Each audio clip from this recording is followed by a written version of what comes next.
Como les contaba hace unos minutos, esta presentación tiene y va a tener algunas limitaciones por esta situación que charlamos de que la situación es dinámica y cambiante y que puede que cierta información que hoy damos como posible o como falta de evidencia científica a futuro se confirma, ¿no?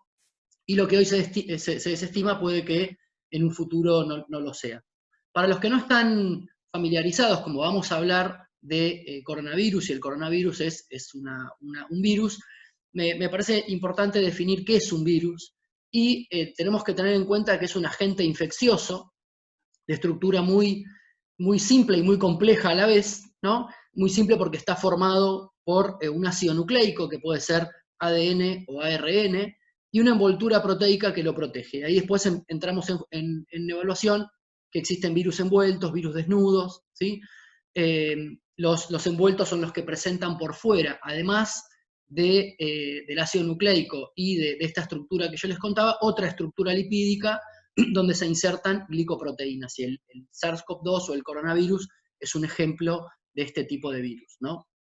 Importante saber que son acelulares, es decir, que no tienen organización celular y que son parásitos intracelulares obligados, es decir, que sí o sí necesitan de una célula viva o de un huésped para reproducirse. Y esto nos va a explicar muchas cosas más adelante, ¿no? Les voy a ir adelantando, como por ejemplo, por qué una partícula viral puede o no puede estar en una superficie, sencillamente porque no puede reproducirse en ella, ¿no? O sea, hay algunas cuestiones que tienen que ver con la biología de los virus. Tenemos que saber que, a diferencia de las bacterias o de los hongos, estos son sí o sí parásitos intracelulares y necesitan de un huésped, ¿bien? Entonces, ahí les muestro digamos, un esquema donde podemos ver qué es un virus desnudo y qué es un virus envuelto. La imagen de la derecha sería, digamos, el equivalente al SARS-CoV-2, y la imagen de la izquierda sería el equivalente, por ejemplo, a un norovirus. Este es un artículo que a mí me resulta muy interesante presentar, fue publicado en el año 2014, y hace un análisis, una especie de trabajo basado en metaanálisis, donde se hacen un estudio retrospectivo de distintas publicaciones entre el año 1980 y 2013, de 12.102 brotes asociados a infecciones en humanos, y lo que se puede ver es que el 56% de esos brotes tienen un origen zoonótico, ¿sí?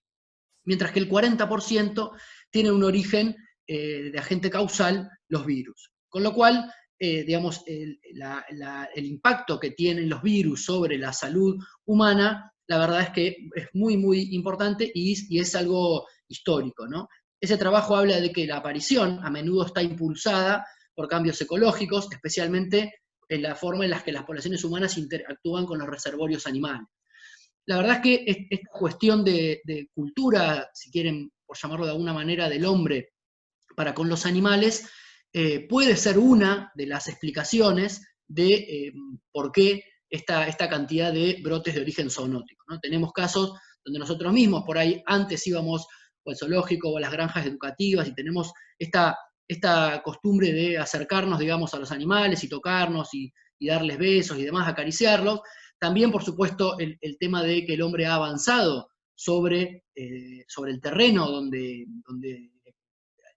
naturalmente se encuentran ciertos animales, eso también hace que los animales tiendan a escapar, y en ese escape también puede haber contacto, el tráfico, por supuesto, de animales, y en algunos países el tema de la ingesta o la cultura, ¿no?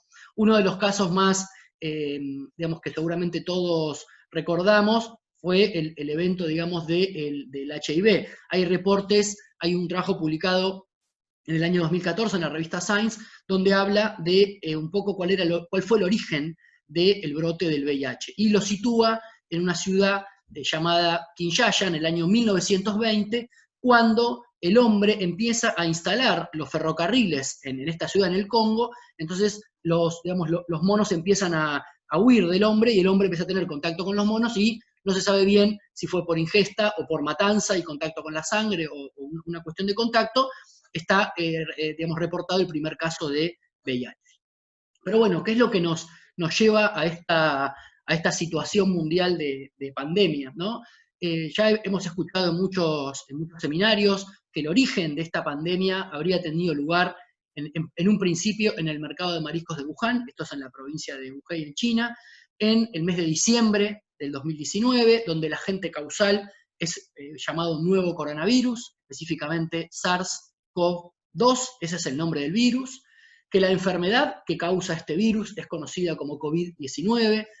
Algunas características del virus: se sabe que es un virus envuelto, que tiene un núcleo monocatenario de ácido ribonucleico, que de tamaño es mediano a grande. Tenemos la foto de ese virus, una foto que ha sido tomada en Argentina por el Instituto Malbrán, pero también en el mes de junio han aparecido algunos reportes científicos donde dan cuenta, por ejemplo, en un reporte que publica en España, hablan que el coronavirus ya circulaba por la ciudad de Barcelona en marzo del 2019, ¿no? Esto es un estudio que los investigadores hicieron en base a análisis de aguas residuales, a partir de que implementaron un método para el control de aguas, que lo vamos a ver un poco más adelante. Ellos analizaron muestras de agua que tenían congeladas digamos, en institutos, y pudieron dar cuenta, o al menos encontraron rastros genéticos del SARS-CoV-2 en muestras provenientes del mes de marzo. Y algo parecido pasó en Brasil, en la ciudad de Santa Catarina, donde en muestras de noviembre del 2019 también el virus fue descubierto. Con lo cual, bueno, no se sabe a ciencia cierta si realmente empezó en el mercado de Wuhan, si el virus estaba circulando un poco antes y digamos, el mercado de Wuhan fue cuando esta situación explotó, ¿no? Pero bueno, esto nos da un poco de enseñanza de que hay un montón de cuestiones que todavía no conocemos respecto de este coronavirus. Con lo cual la pregunta que nos hacemos es, ¿estos coronavirus recién los conocemos? Y la respuesta es que no. Hay bastante bibliografía y bastante evidencia que habla de circulación de coronavirus desde el año 1967, en un brote reportado en Uganda, pero quizá los más conocidos por nosotros es el brote asociado en el año 2002 al virus del SARS, donde aparentemente el coronavirus se habría gestado en un murciélago, habría pasado a una civeta y de ahí habría pasado a humanos. 10 años después tuvo lugar el brote de MERS, en el año 2012, donde algo parecido sucedió, simplemente con un intermediario que fue un dromedario en vez de una civeta, y 7 años después el brote o pandemia que estamos atravesando ahora con el SARS-CoV-2, donde aparentemente estaría claro que el primer reservorio fue el murciélago y en el medio, digamos, algunos asocian a que hubo un pangolín como vector intermedio, ahora esto está un poco en discusión, ¿no? Pero bueno, lo importante es que, ¿cuál fue el origen del SARS-CoV-2? Como les contaba, las primeras publicaciones hablaban que el murciélago habría incubado, por llamarlo de alguna manera, al virus, y que ese virus habría saltado a un animal intermedio, que es el que muestra la foto, el famoso pangolín. E inmediatamente salieron, digamos, las asociaciones en defensa del pangolín a decir que no había datos científicos, digamos, que sustentaran que el pangolín era el intermediario. No, en realidad lo que se hizo fue que se aislaron varios coronavirus de este animal, pero el análisis genético de los genomas reveló que había un porcentaje de similitud del 90% entre los coronavirus de pangolín y el coronavirus que estaba causando la pandemia, con lo cual, digamos, se cree que ese es un porcentaje insuficiente como para asociarlo a que realmente es un intermediario. Y ahora aparecieron estudios nuevos donde proponen la teoría de que no habría habido un intermediario, sino que los murciélagos, que se sabe que han evolucionado junto con los coronavirus durante millones de años, hay muchos reportes que cuentan, digamos, la cantidad de coronavirus que tienen los murciélagos. Esta nueva teoría dice que, o propone que de los murciélagos habrían pasado directamente al humano, y bueno, ahí empezó a correr esta noticia de que si la sopa de murciélagos habría sido el origen de coronavirus. Por supuesto que esto es muy poco probable, ¿no? Lo que sí tenemos que tener claro es que esto es una zoonosis, y se define como zoonosis a cualquier enfermedad infecciosa que se transmite de forma natural a los animales, ¿no? Y tenemos muchos eventos zoonóticos o muchos casos de zoonosis reportadas en la bibliografía, muchas de las cuales también están asociadas a bacterias en alimentos, como por ejemplo la salmonela. Pero en este caso no no es el caso del SARS-CoV-2.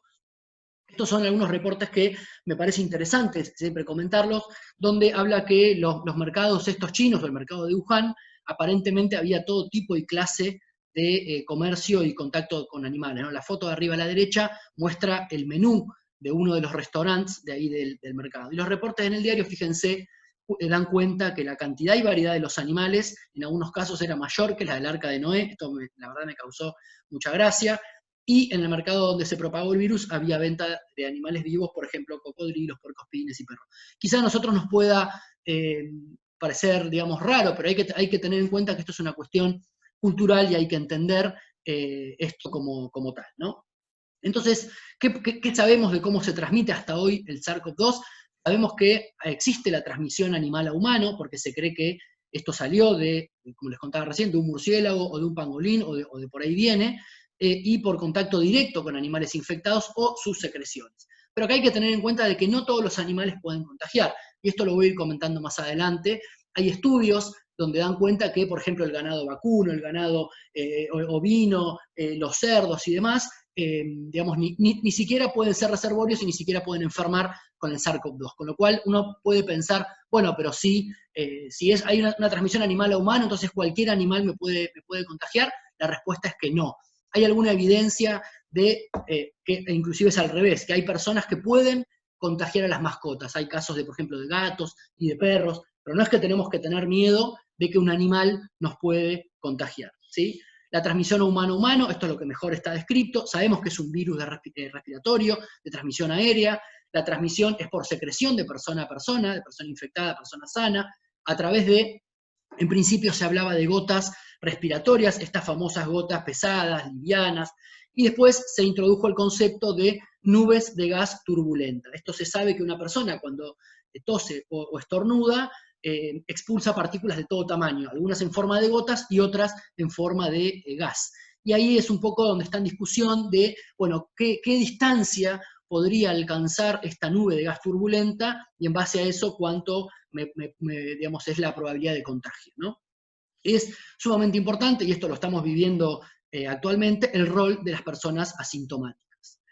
Ingresa al cuerpo el virus a través de la nariz, de los ojos o de la boca, mediante la unión a un receptor específico, que es el ACE2, y este receptor, ha sido encontrado principalmente en el tracto respiratorio, en gran cantidad, pero también en algunos reportes dan cuenta de que el mismo receptor puede estar presente en el corazón, en riñones, en el intestino y quizá en otros órganos, y esto explicaría de alguna manera también algunos síntomas que tiene la enfermedad, ¿no? El tiempo de incubación medio es de 5.1 días y la Organización Mundial de la Salud habla de un tiempo máximo de 14 días.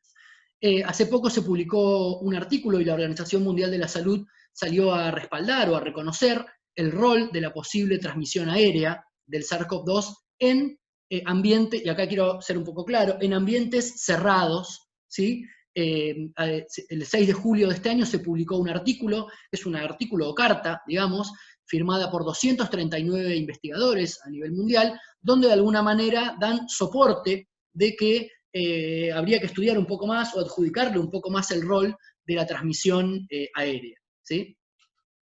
Este es también un artículo publicado el 23 de julio, está en estado de revisión, donde da cuenta un poco de, este es un caso, digamos, que se describe en Alemania, dentro de un frigorífico, donde hubo, digamos, varias personas contagiadas, y el estudio muestra, no sé si se puede ver, digamos, la imagen de la derecha, digamos, los círculos que están en blanco son distancias donde no se aisló paciente, donde las personas que trabajaban en los frigoríficos dieron negativo a la prueba de SARS-CoV-2, mientras que personas que estaban, por ejemplo, trabajando a 12 metros o a 14 metros del paciente cero, vendría a ser del primer caso reportado, habrían estado infectados. Entonces, el trabajo discute un poco el rol de la transmisión aérea. Era un lugar cerrado, con aire acondicionado, digamos, el trabajo describe bien el caso, ¿no? Pero es importante para posicionar cuál es el rol de la transmisión aérea en un lugar cerrado y con condiciones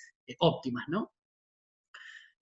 Bueno, esto se sabe cada vez más, digamos, del tema de la transmisión. Quizá en los webinars que yo di perdón, semanas atrás, había algunos datos que todavía estaban en rojo. Hoy por ahí tenemos alguna incertidumbre en el rol de la transfusión de sangre o en el trasplante de órganos, pero sabemos que hay transmisión transplacentaria del SARS-CoV-2, que hasta hace un par de semanas no estaba descrito. Sabemos que se puede contagiar, digamos, un bebé recién nacido a través de la madre, y seguimos sin tener evidencia acerca de la lactancia. Esto es un trabajo que publicó en el mes de marzo la Organización Mundial de la Salud, donde hablaba de que existe alguna evidencia de que la infección por SARS-CoV-2 puede conducir a una infección intestinal, y discutía un poco el rol de las heces, ¿no? Hoy ya hay bastante información científica publicada al respecto, y digamos, no se discute que el SARS-CoV-2 puede eliminarse a través de las heces. Lo que se sabe es que las heces no juegan un rol importante en la transmisión, digamos, no es un vehículo de transmisión, pero sí se sabe que el virus se puede eliminar a través de las heces. Y los estudios indican que la mayor parte de los virus que son aislados de materia fecal están inactivos, ¿no? Lo que se aísla en general es ARN. Pero el 9 de julio de este año, la Organización Mundial de la Salud corrige el documento anterior y le da un poco más de entidad a estos métodos, digamos, de transmisión, como son las gotas, digamos, estas nubes de aire, como yo les contaba, los fómites, que son las superficies contaminadas, ¿sí?, con partículas virales, y la transmisión, el rol de la materia fecal. Y en aguas y en alimentos, ¿tenemos alguna evidencia? Bueno, en aguas, digamos, lo que se sabe es que los trabajos que hay publicados apuntan a aguas de efluentes en distintos países. Por ejemplo, bueno, Italia ha hecho estudios bastante importantes, Francia, Turquía y demás, donde lo que hacen es poner a punto algunos métodos para buscar partículas virales en muestras de efluente, y de esta manera usarlo como herramienta epidemiológica, ¿sí? La Organización Mundial de la Salud también en el mes de julio publicó un artículo, digamos, donde cuenta un poco la importancia de hacer monitoreo de agua de efluentes. El gobierno español también publicó un documento específico de detección de SARS-CoV-2 en aguas residuales, como dice ahí, como herramienta de vigilancia y alerta. Pero lo que tenemos que saber es que el virus, en principio lo que se sabe es que no se propaga por aguas residuales, como les contaba. Digamos, lo que se suele aislar es material genético. El efluente es un ambiente tan hostil que no permite que la partícula viral, o no permitiría que la partícula viral conserve las propiedades de infectividad, ¿no? Y en Argentina, en Buenos Aires, bueno, lo que es el AISA, el órgano digamos, encargado de la provisión de agua, está haciendo estudios vinculados con coronavirus. También Mendoza, Tucumán, ¿sí? Y bueno, específicamente nosotros en el CIATI, en la provincia de Neuquén, tenemos un convenio con el Laboratorio Central a cargo de Luis Pianciola, el gobierno de la provincia de Neuquén, la Subsecretaría de Recursos Hídricos y nuestro laboratorio, donde estamos implementando unas herramientas para la búsqueda de SARS-CoV-2 en efluentes. Lo primero que hicimos, digamos, fue desarrollar o poner a punto el método de concentración. Es decir, cuando uno busca virus en efluentes, sabemos que esto tiene 3 etapas. En primer lugar, la concentración viral, luego la extracción del ARN del virus, y en la tercera etapa, la amplificación de los genes. Nosotros probamos cerca de 10 métodos de concentración. Bueno, pusimos a punto el método y después trabajamos con etapas de concentración y detección viral, ¿sí? Pero desde el punto de vista de los alimentos, la mayoría de las agencias internacionales, la EFSA en Europa, BfR en Alemania, ANSES en Francia, ¿sí?, el Food Safety, la autoridad irlandesa, el gobierno de Canadá, Chile, bueno, hay infinidad de bibliografía que da cuenta de que los alimentos no son, o sea, no hay evidencia científica de que los alimentos tengan un rol en la transmisión del SARS-CoV-2. Llevamos muchísimos casos al día de hoy, y digamos, no hay reporte de vinculación con los alimentos. En Argentina, recientemente, el 22 de julio, se publicó un informe técnico, que más adelante voy a ahondar un poquito en esto, un informe técnico específico de COVID-19 y SARS-CoV-2, y dentro de las cuestiones, digamos, que se analizan, está el rol de los alimentos, y los científicos que forman parte de este informe dan cuenta que, digamos, que los alimentos no tienen un rol importante. Este es el informe que les contaba, se puede descargar en forma gratuita de la página de la red, rca.conicet.gov.ar. El grupo de trabajo estuvo conformado por 10 investigadores. El mismo estuvo a cargo del doctor Gerardo Leota, a quien, bueno, yo siempre que puedo, digamos, trato de reconocer. La verdad que Gerardo, digamos, se ha puesto al hombro el armado del informe, digamos, a requerimiento de muchas autoridades a nivel internacional. Rápidamente él convocó a un grupo de trabajo y en 5, 6, 7 días el informe estaba escrito, se presentó ante las autoridades nacionales e internacionales y tuvo muy buena aceptación. Así que la verdad que les recomiendo, digamos, que puedan leer el artículo y tiene información súper actualizada con un montón de referencias bibliográficas. Pero bueno, también hay que saber que la ausencia de evidencia no es evidencia de ausencia, ¿no?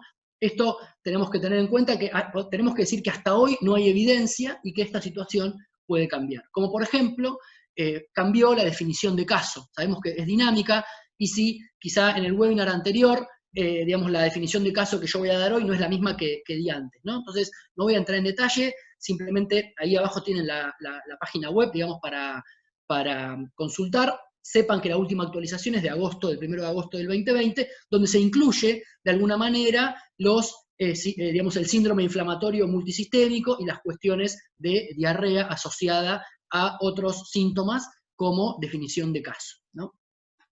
¿Cuál es la situación de la COVID a nivel mundial? Simplemente presentarles que hay distintos mapas o distintas páginas web donde uno puede en tiempo real ir viendo cuál es la situación mundial de COVID y específicamente en Argentina. El COVID Visualizer es uno, lo que es el Johns Hopkins también, digamos, es una página donde uno puede consultar en tiempo real.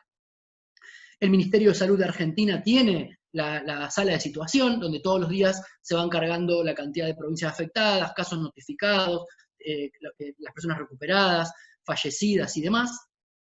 Pero también, pensando en industria de alimentos, tenemos lo que sería un mapa específico de plantas, de alguna manera, procesadoras de carne y procesadoras de alimentos, ¿sí? Publicada por la Food and Environmental Reporting Network. Esto es digamos, una asociación de investigadores independientes, y también lo que es el food.com habla un poco específicamente de plantas en Estados Unidos. Uno puede situarse, por ejemplo, en Estados Unidos, una planta específica de, qué sé yo, de carne, de pollo, de pescado, y ahí les da la información de si la planta está cerrada, si hay reapertura, cuándo cerró, qué cantidad de personas infectadas tuvieron y demás. Entonces, esto es un poco más específico de datos vinculados con alimentos.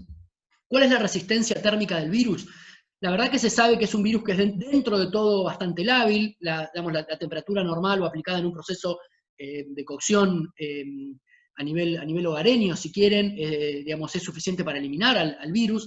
Se habla que el primer estudio, fíjense, una temperatura de 56 grados durante 30 minutos, ya, digamos, no quedan rastros. Después hay otro trabajo publicado por ANSES que habla que 4 minutos a 63 grados sería una temperatura adecuada. Y por último, también en España se publicó, en IRTA, la agencia de Cataluña, publicó un artículo donde habla que una temperatura de 56 grados durante 52 segundos sería suficiente para eliminar a las partículas virales. Respecto a los desinfectantes, también sabemos que es una partícula que es sensible a los desinfectantes. La EPA, que es la Agencia de Protección de los Estados Unidos, la Agencia de Protección Ambiental de Estados Unidos, tiene la lista de todos los desinfectantes aprobados para su uso en superficie. Esto, que quede claro, no es para humanos, sino es que en superficie, y el criterio de la EPA es que tiene que tener al menos 3 ciclos logarítmicos de reducción. La última actualización es del 30 de julio del 2020, y uno ahí puede entrar y consultar el desinfectante que uno va a utilizar, por ejemplo, en una industria, está aprobado por la EPA. La SADI, que es la Asociación Argentina de Infectología, también publicó un manual, digamos, una publicación, ¿no? Un manual en abril, donde habla de cuáles son los ingredientes activos efectivos para el SARS-CoV-2, ¿no? Y habla del peróxido de hidrógeno al 0,5%, el alcohol etílico al 70%, como ya sabemos que venimos aplicando, hipoclorito de sodio, ¿sí? Es decir, en el campo de los desinfectantes no hay información relevante que sea novedosa, ¿no? Sabemos que digamos, también la SADI tiene una receta de cómo preparar desinfectantes para superficie, que son 40 gotas de lavandina de 25 gramos por litro cada 100 mililitros, o 20 gotas de lavandina de 55 gramos por litro cada 100 mililitros, eso para la desinfección de superficie. También lo que es Ministerio de Salud tiene recomendaciones para el manejo de los alimentos, o sea, para la limpieza y desinfección de las frutas. Bien, lo que es importante acá es leer, como consumidores tenemos que saber leer la etiqueta de las lavandinas y entender, o mejor dicho, comprender que no toda lavandina es apta para su uso en alimentos, ¿no? Hay lavandinas que son aptas para desinfectar agua y alimentos y otras que no lo son. Entonces tenemos que ir a la etiqueta, leer si es apto para desinfectar agua y alimentos, y otra cosa que tenemos que leer es la concentración, las indicaciones de uso, ¿sí? Hay lavandinas, por ejemplo, la primera foto de arriba a la izquierda, 25 gramos por litro, y la de abajo, 46 gramos por litro, ¿no? Entonces tenemos que leer bien el rótulo y tener el dato. ¿Se usa para alimentos? Sí o no. ¿Se usa para superficie? Sí o no. ¿Cómo la preparo? ¿Qué concentración tiene? ¿Y qué fecha de vencimiento tiene la lavandina? ¿Y cuál es la supervivencia del SARS-CoV-2 en superficies? Bueno, hay algunos artículos científicos publicados, hay 3 o 4, no hay demasiados específicos con SARS-CoV-2, y en el informe que se publicó de la Red de Seguridad Alimentaria se hizo una revisión de estas publicaciones y es lo que se presenta en la tabla que les estoy mostrando. ¿Qué tenemos que saber? Porque muchos dicen, ay, pero la tabla muestra que en acero inoxidable el virus persiste 7 días. ¿Es así? La respuesta es ni. Primero porque estos son datos experimentales, datos obtenidos en condiciones de laboratorio, de temperatura y de humedad relativa controladas, con lo cual no sabemos bien qué le pasa al virus fuera de estas condiciones de laboratorio. Y por otra parte, faltan estudios de infectividad. Lo que se suele Juan, hacer es, se inocula, por ejemplo, la partícula. Sí, Juan, ¿sabés qué? Discúlpame que te interrumpa, pero se trabó la presentación, está en la parte de recomendaciones para el manejo higiénico de los alimentos. se trabó, a ver. Sí. Yo estoy pasando normal, no sé. ¿Sí? Ah, Juan, quizá no, convenga que descompartas y compartas de vuelta la sí, pantalla para que se refresque. exactamente. Hola, Hola. ¿se escucha? Sí, se escucha ¿Se bien, escucha? lo único que quedó A congelada la ver, presentación.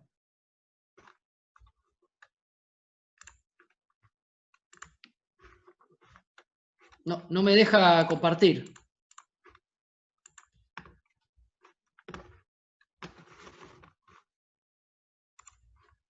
¿Se escucha? Sí, Se escucha bien, se pero no escucha. vemos la pantalla. No me deja compartir. A ver ahí. No, estoy tratando A ver, digamos, fíjate de veo. vuelta, Juan, porque yo ahí te volví a poner como Federo. A ver si era eso.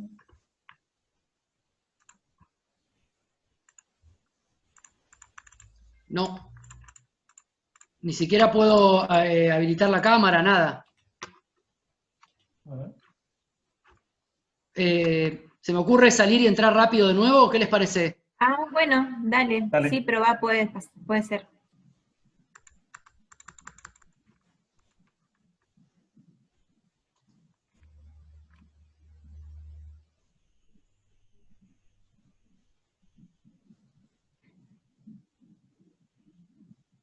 Sí.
Acá me envió un audio Juan que está reiniciando la computadora porque se había colgado. Así que en breve retomamos con la charla. Les pedimos disculpas realmente por ese problema.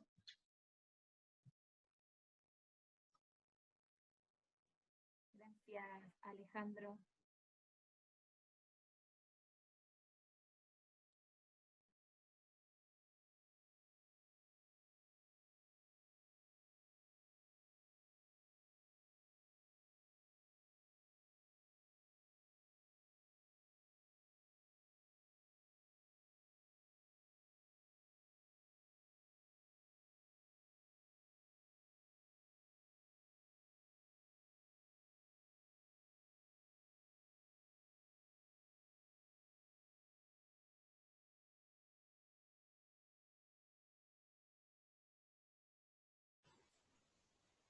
No, sigan en línea, que estamos esperando que Juan pueda reiniciar su computadora que se había trabado. Ahí está, ahí te veo, Juan. Hola, hola, ¿ahora sí? Sí, Juan, ahí te vemos. Vamos a ver Bueno. si se ve la presentación. Les pido disculpas, todo lo que pueda fallar hoy va a fallar, así que les pido mil disculpas. No sé hasta dónde pudieron ver. Hasta esa que está ahí que dice recomendaciones para el manejo higiénico de los alimentos, en ese se trabó, exactamente, en ese se trabó. Ok, ¿ahora sí? Sí, ahora sí. Bueno.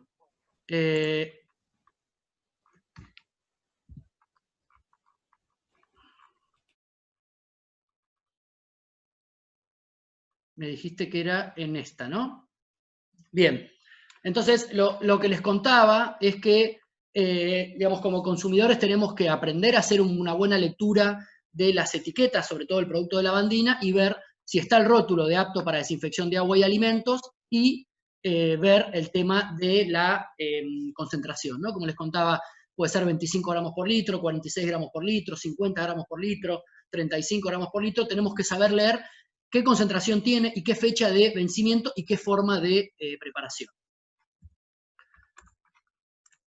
Entonces, ¿cuál es la supervivencia del SARS-CoV-2 en superficie? Esto también les había comentado, que hay pocos artículos a nivel experimental, y que en el trabajo que se hizo de la Red de Seguridad Alimentaria se hace una recopilación de todos estos artículos, y ahí es donde les contaba que, digamos, uno no los tiene que tomar a rajatabla porque son datos experimentales a temperatura y humedad controlada, y que faltan estudios de infectividad. ¿Bien?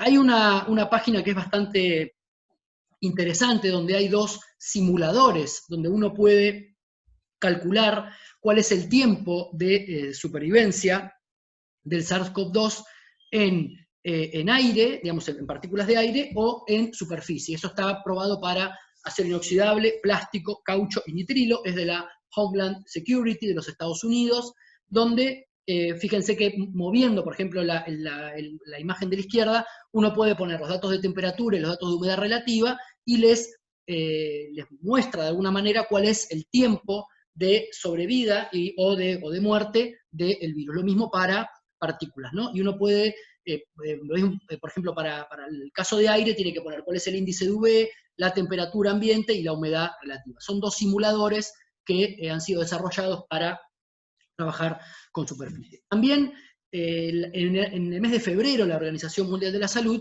publica un documento donde hace mención a que las superficies deberían ser analizadas periódicamente, ¿no? Este documento no fue actualizado, bueno, por supuesto por falta de evidencia científica. Pero, ¿qué sabemos del rol de las superficies asociadas al mundo de los alimentos? El primer caso, la primera noticia que llegó fuerte a la Argentina fue que China detecta un nuevo brote de coronavirus relacionado con el principal mercado de Pekín, o sea, un rebrote en el mercado de Xinfadi, donde había un montón de personas que habían dado positivas, digamos, dentro de ese mercado. Cuando se hacen cerca, digamos, más de 10.000 análisis adentro del mercado, dentro y fuera del mercado, digamos, asociados con este rebrote, lo que se encuentra es rastros de material genético, o sea, de ARN del virus, en una tabla de cortar salmón dentro del mercado. Entonces, bueno, ahí viene toda esta cuestión mediática donde China detiene, digamos, las importaciones de salmón y le echa la culpa al salmón proveniente de Noruega. Después, bueno, por supuesto, el ministro de Noruega sale a decir que el salmón de su país no tenía nada que ver. En el medio, China suspende las importaciones también de un salmón proveniente de China, ¿sí? Y fíjense cómo las noticias de a poco se van aclarando. La autoridad china habla de que no hay evidencia que el salmón haya causado el nuevo brote, y nuevamente sale una publicación donde las autoridades chinas y de Noruega concluyen que el salmón no fue responsable del brote, ¿no? El Consejo del Salmón también publica una noticia en el diario La Tercera que dice: China no encontró rastros de COVID en pescados antes de que llegaran al mercado mayorista. Acá, digamos, quiero hacer una salvedad. Cuando nosotros desde Argentina leemos una publicación, por supuesto que no estamos en el lugar de los hechos, con lo cual hay, digamos, traducciones y publicaciones que pueden distorsionar la información que uno quiere comunicar, ¿no? Rastros de COVID, COVID es la enfermedad. ¿Qué quiero decir? No quiero juzgar la publicación. Quiero decir que cuando uno a veces lee una publicación, tiene que tomar con pinzas la noticia y no alarmarse, porque hay traducciones en el medio, y cuando uno va a las fuentes oficiales, por ejemplo al GAC en China, uno no encuentra información oficial. Con lo cual, no es que el evento no haya ocurrido, sino que hay que tomarlo con pinzas, y muchas veces la información que se presenta es apresurada, ¿no? Luego apareció también un reporte donde China habría encontrado rastros de ARN en un embalaje, o sea, en un container, donde adentro había cajas con camarón proveniente de Ecuador, ¿no? Nuevamente, China dice que halló coronavirus en camarones, Ecuador descarta el contagio con camarón, pero sin embargo Ecuador lo que hace es reforzar los protocolos, que en definitiva uno lo que termina es haciendo eso, es reforzar los protocolos de mercadería que se va a exportar a China. También ahora en los primeros días de agosto, la agencia Reuters y otras agencias internacionales también publican otro hallazgo de coronavirus en mariscos congelados, pero nuevamente, no, digamos, cuando uno va a las publicaciones originales no se hace mención a si es en la superficie del marisco, en la caja, en el contenedor, digamos, está todo como un poco confuso. Y digamos, en la última semana también hubo un movimiento de información donde China habría encontrado rastros de coronavirus en alitas de pollo importadas de Brasil. Por supuesto que la agencia brasilera, que es la Asociación Brasilera de Proteína Animal, sale no solo a desmentir, sino a decir esto que yo les estoy contando, que no hay información oficial de fuentes chinas, ¿no? Y también hubo un rebrote en Nueva Zelanda donde se le adjudica a la carne congelada, ¿no? Y después, bueno, aparecen algunas noticias donde, por ejemplo, las empresas deberán presentar certificados que indiquen que sus exportaciones están libres de COVID-19, digamos, hay algunas restricciones para Brasil, para Australia y para otros países, y bueno, algunos hablan de que esto es el nuevo cuento chino, ¿no?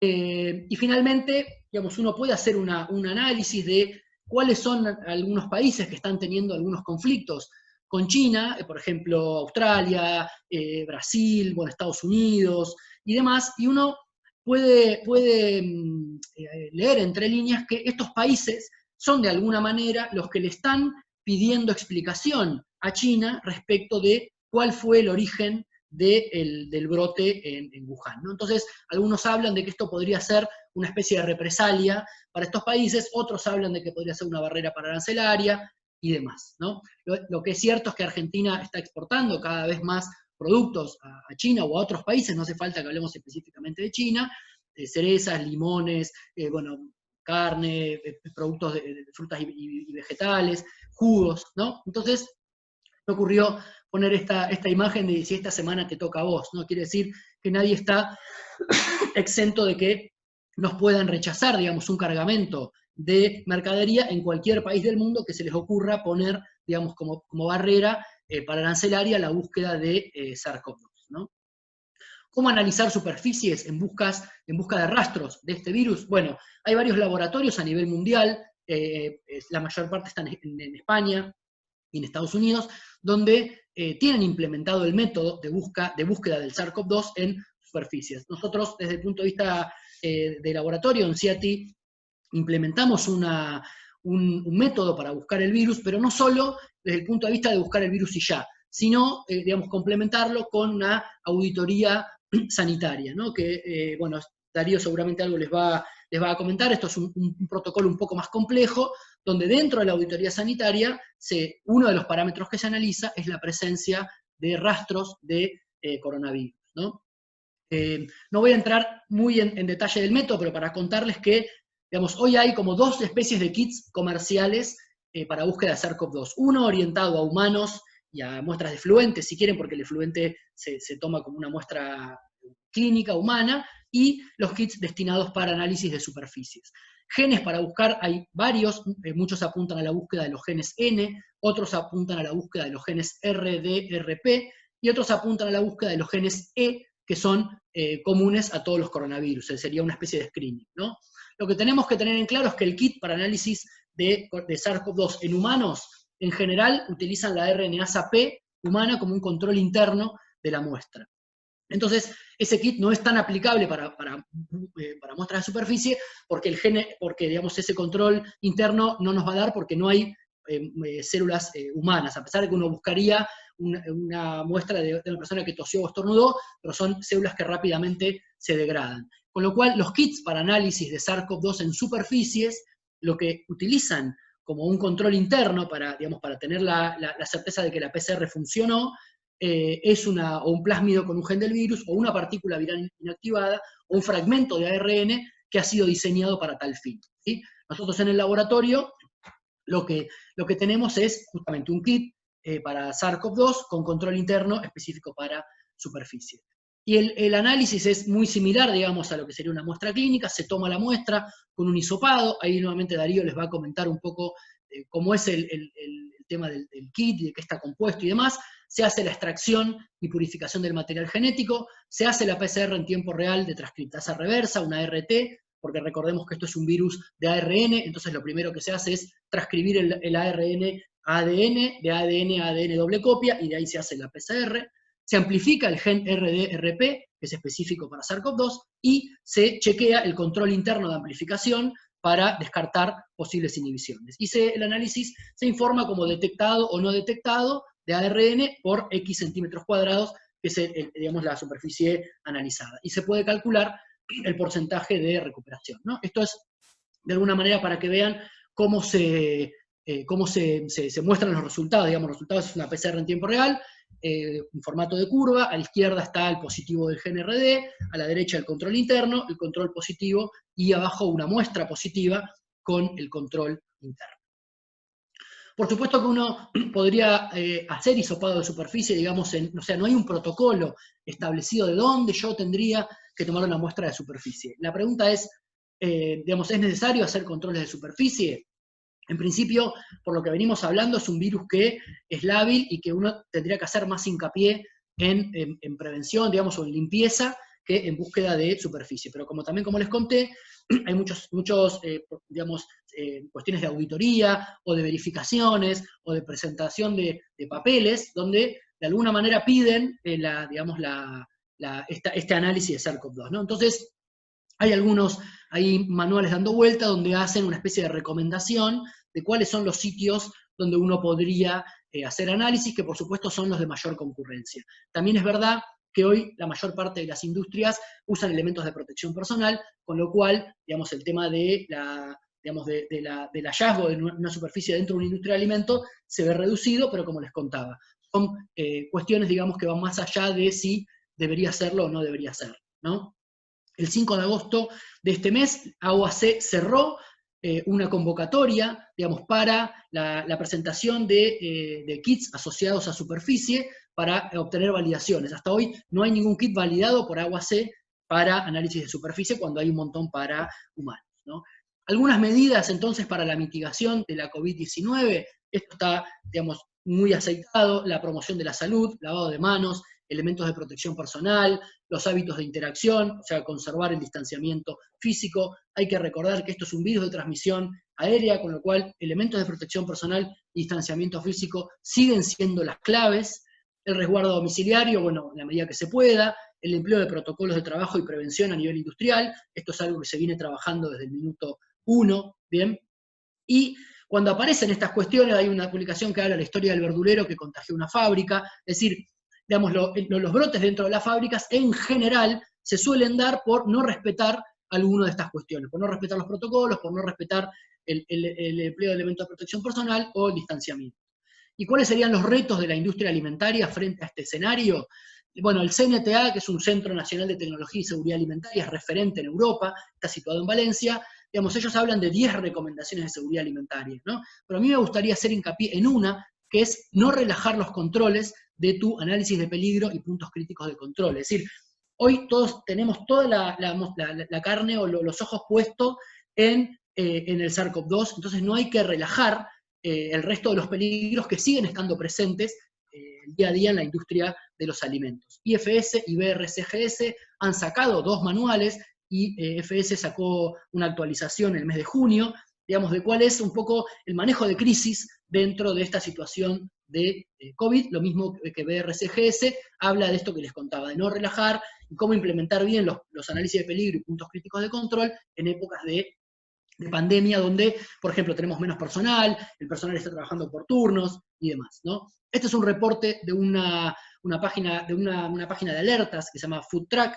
donde da cuenta de que el mes de enero al mes de abril, fíjense, o sea, en plena pandemia, todavía el 52% de los rechazos de alimentos se fue por alérgenos, el 30% por patógenos y el 18% por material extraño. O sea que, a pesar de que el coronavirus está dando vuelta en la industria de alimentos, adentro y afuera y en la sociedad en general, estos problemas siguen estando presentes y en algún punto representan un riesgo mayor que lo que representa el coronavirus en sí mismo, ¿no? Hay muchas instituciones, por ejemplo la INIA, el gobierno español, el gobierno catalán, la SAL en Santa Fe, mismo bueno, el Ministerio de Salud, Organización Mundial de la Salud, que tienen manuales específicos para lo que serían buenas prácticas de alimentos, ¿no? Por supuesto, el Ministerio de Salud en la página tiene todos los protocolos, ahora hay unos protocolos nuevos de establecimientos gastronómicos, productos del tabaco y transportes, digamos, ahí están todos los protocolos de trabajo, o sea que todo está bien detallado, uno lo puede descargar en forma gratuita y puede implementarlo, ¿no? Y algo que tenemos que tener en claro es la famosa infodemia y el peligro de la desinformación, ¿no? Sabemos que hay muchísima información dando vuelta, esto yo lo tomé de Guadalupe Nogués, que es una investigadora, y bueno, donde ella tiene un blog muy interesante que habla del famoso tema de la desinfodemia. Fíjense, esta es una de las cuestiones que se decían, que hay vacuna, pero la ocultan, ¿no? Y se la van a quedar para ellos, sin saber quiénes son ellos. El virus fue creado en un laboratorio y se les escapó. Esto fue predicho por, no sé, Nostradamus o por Marcelo Signorini. Es un plan para eliminar parte de la población mundial. Es un plan de los chinos para darle una elección a Estados Unidos. Es decir, había un montón de información dando vuelta. Entonces, lo que nosotros tenemos que entender es que mucha de esta información o desinformación es lo que se conoce como fake news o desinformación. Entonces, por mi parte, aliento hay algunas páginas, por supuesto que no son oficiales, pero atrás de esas páginas hay muchos investigadores que están trabajando para desmentir, digamos, cierta información. Maldito Bulo es uno en España, Salud Sin Bulos también en España, en Argentina, está la página coronaconsultas.com.ar, que también hay investigadores del CONICET y de no CONICET atrás respondiendo. Confiar es un portal que tiene TELAM, ¿no? Aliento a ir a las páginas oficiales, Organización Mundial de la Salud, ministerios y demás, a chequear esta información que está dando vuelta permanentemente y a no dejarnos llevar. Y hay algunos proyectos como Pointer y como chequeado.com, donde uno puede por región ir viendo, por ejemplo, se puede situar, en el caso de Pointer, cada circulito verde indica cuántas fake news hay dando vuelta en esa localidad, y uno puede entrar y puede chequear si están desmentidas o no están desmentidas, ¿no?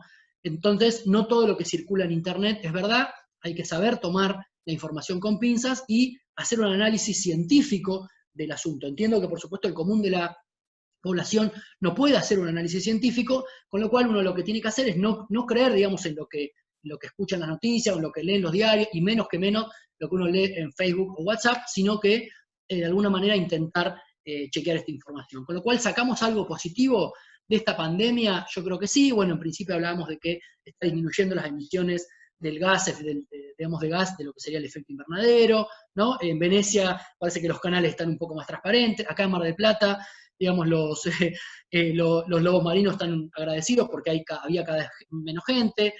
Destilerías, acá en Mar del Plata hay una destilería muy importante de gin, la bebida, que se dejó de producir bebida y se puso a producir alcohol, ¿no? Para donar. la gente que hace barbijos, válvulas para respiradores, ¿sí? Máscaras.